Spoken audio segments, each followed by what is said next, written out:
We certainly continue to watch the Ukraine-Russia top story.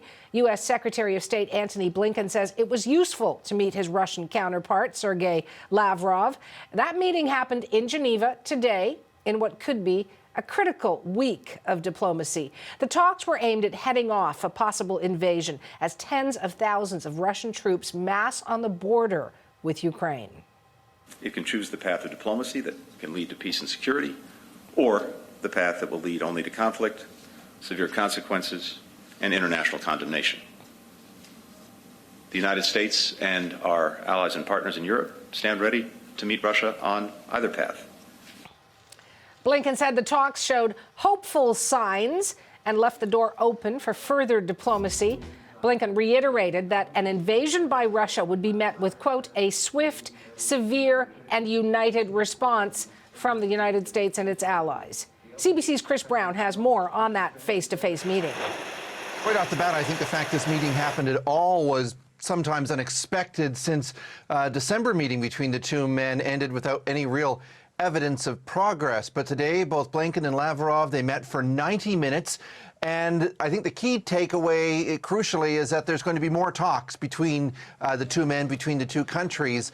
Initially, the United States said it would not be giving a written response to Russian demands on security. But now, apparently, Antony Blinken will be doing that. Here's Sergei Lavrov. We are waiting for a written response, and once this happens, we will plan a new contact at our level. Let's not get ahead of ourselves. President Putin is always ready for contacts with President Biden, but these contacts have to be prepared very seriously, and we need to understand what the outcome should be if we decide to tap into the potential of our leaders, as it were. What Russia is demanding, many in the West say, is absurd, and by demanding it under the threat of an invasion essentially amounts to blackmail. For example, basically Russia is asking the U.S. to roll back membership of NATO to what it was like in 1997, to provide guarantees that Ukraine will never, ever be let into the alliance, and also to create essentially a Russian sphere of influence in Eastern Europe where Russia will get to override what countries such as Romania and Bulgaria do with their defense. So the demands are so extreme that many in the West actually feel Russia doesn't want a deal. Instead, they want a pretext so they can attack Ukraine and redraw the frontiers of Eastern Europe by force. Now, Blinken indicated, Chris, that a meeting between the U.S. and Russian presidents could be the next step. How significant would that be?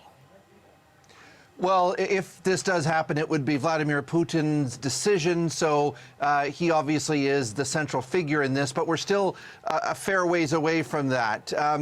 Blinken did sound tentatively hopeful that today's meeting was going to move things forward, but he said Russia's promise that it has no plans to invade Ukraine, even though there's that massive army move right up onto its borders, is hard to accept. Here's what he had to say.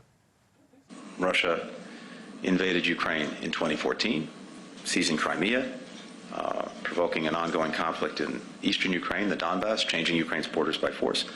That's what we're looking at. We've heard Russian officials say that they have no intention of invading Ukraine. In fact, Minister Lavrov repeated that to me today. But again, we're looking at what is visible to all, and it is deeds and actions, not words, that make the difference. Russia has more than 100,000 troops surrounding Ukraine on three sides at least. They began arriving in neighboring Belarus this week. Some of those troops just 17 kilometers from Ukraine's border, and that puts Russian tanks within 200 kilometers of Ukraine's capital, Kyiv. They also have sent in, interestingly, mobile ballistic missiles, Iskanders. They are among Russia's most powerful weapons. They are first strike weapons. Some independent Russian journalists have visited the cities in Siberia where these units have all been moved in from. They've talked to soldiers' families, and those families have told them that those soldiers leaving were preparing for a 6 to 9 month deployment, and that is in fact a much longer deployment than a typical military exercise would be. Now to CBC's Chris Brown, our longtime correspondent in Moscow, who is now based in London. For more on this, our Chase team has reached Rose Gottemuller in Mountain View, California. She's a former Deputy Secretary General of NATO, also a former chief U.S. negotiator for the new Strategic Arms Reduction Treaty with the Russian Federation. So she knows her stuff, is what I'm saying. Good morning, Rose. I'd like to get right to it. Sergei Lavrov says Russia has no intention of invading Ukraine. And then you look at the 100,000 troops massed at the border. Then Lavrov and Blinken meet. Let's read the tea leaves. They met for 90 minutes. Does that timing tell you anything? I think that was the timing that was planned. I do note that their body language looked pretty good in terms of big smiles on Sergei Lavrov's face. You know, Sergei Lavrov is a very tough cookie. So if he's there to deliver the tough message, he doesn't usually look so pleasant. So I'm hopeful that the body language alone speaks to a positive meeting where they were able to really talk in very direct terms, get some serious messages delivered, certainly from Washington. But still, you're absolutely right. The fact that they are massing troops on three fronts now, both to the north and the east, but also the southwest borders of Ukraine, this is a very dangerous situation. You know, you mentioned that smile. I just saw it because our viewers are seeing those pictures from their handshake, their grip and grin, as most people like to call it. The big smile on Sergei Lavrov's face, should that make us uneasy, though? You mean like the wolf who's about to bite the chicken or something like that? Yes, I do agree. I do agree that it can be a bit off-putting as well. But I do think, frankly, from what I've heard Secretary Blinken say, that he gave some very sober remarks just now to the press, but he did lay out the possibility that there would be further diplomatic work and intensive and serious diplomatic work. And so I think that that alone is a good sign if there are next steps already foreseen at the negotiating table. You mentioned Blinken's comments, and yes, he was very strident in his words as to what they would do if Russia invades. He says, if any Russian military forces move across Ukraine's border, that's a renewed invasion, because they did it in 2014.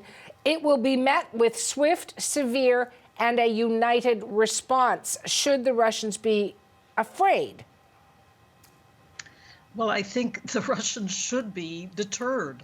That is the important thing here, that they should not see it to be in their interests to proceed with military action, because the effects on their economy, the effects on their national security, therefore, would be very negative for them. So they should be deterred and understand that NATO, the United States and its NATO allies and partners are serious about a consolidated response should they proceed with any military action in Ukraine.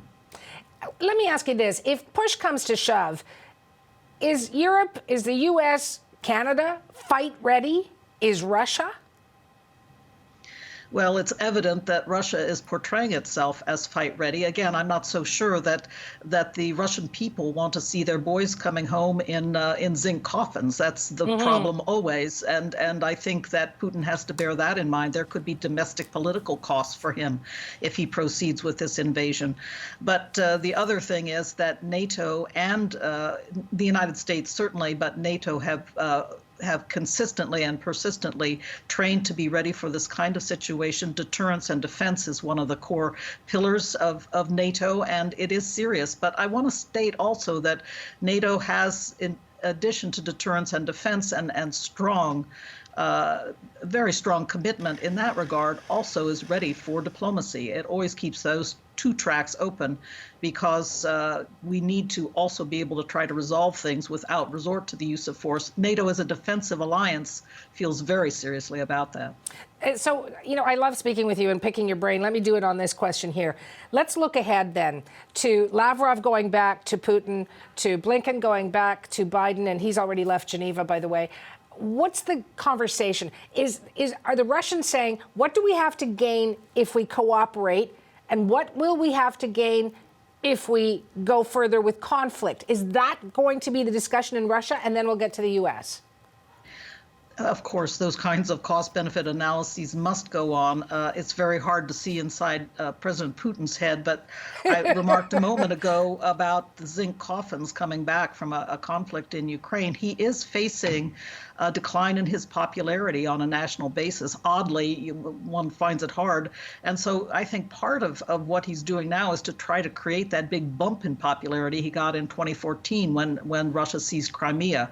But I don't see that same effect emerging this time. So I do hope that that will lead Kremlin and Putin himself to think twice about what the benefits of military action would be, vice having a victory at the negotiating table. And by victory, I mean the Russians have put some reasonable ideas on the table about controlling intermediate range missiles, for example. So there's grounds for some decent diplomacy here if the Russians will take yes for an answer.